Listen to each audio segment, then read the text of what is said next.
You were old when you were born. Woo. Speaking of organics and genetically modified foods. Yeah, 3 minutes. Food farming and what's up in general. Oh God, I'm doing it for a Global oil production peak is here. There's a lot of misinformation when it comes to oil and energy, so I will lay the facts bare. No alternative or combination of alternatives exists which can replace oil. The energy contained in 1 barrel of oil is equivalent to that of 1 human being laboring 40 hours a week for over 10 years. Beyond being used as a fuel source, over 500,000 products are made from oil. Most notably, though, oil's use in the production of food is the greatest weakness of our society. For every calorie of food eaten in the West, 10 calories of petroleum energy were burned in that food's production. Suffice it to say, when the price of oil gets too high, the economy poops its pants, people lose their jobs, and food prices increase drastically. Look at 2008 if you don't believe me. The survival of the city of Austin will depend on how willing its citizens and so-called leadership bodies are to break from the status quo and begin the long and arduous work of meeting our needs internally.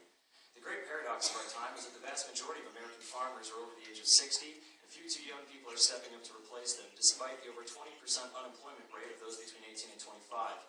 Barriers to entry in the field of farming are a great cause of this, primarily the land costs artificially propped up by the rich who would rather see access to land as an investment than a right. Let's begin mediating coming problems before they're here, while also rebuilding the world to actually reflect our values as opposed to the worship of artificial abstractions like money and hierarchy. This requires really that you do nothing but not be an obstruction, and that you keep your hired dogs, the police, from being an obstruction as well.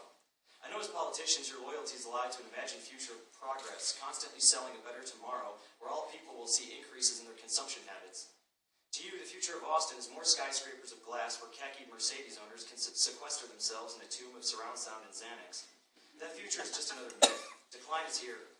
The limits to growth have been reached. The economies of the world are on life support, with central banks constantly injecting billions of imaginary dollars into the marketplace to keep the con afloat. Read the writing on the wall before it's too late. Stop boxing people into a dying paradigm. Stop increasing the rate at which people of this city are dependent on imports of fossil fuel and food.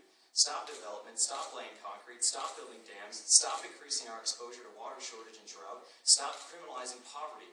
Open up land to the people to do as humans have done for millennia. Free them from the banks, free them from a life of shiftless wage slavery, and allow them to grow food communally where they live.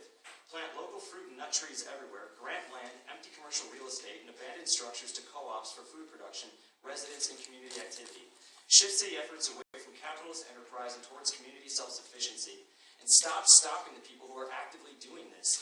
The future of Austin is power decentralized, small acreage farms no further than a mile apart, and the return of knowing and depending on your neighbors. This is hope. This is progress. Forget jobs. Let's create meaningful work and with it meaningful lives and the prospect of weathering what's coming with dignity.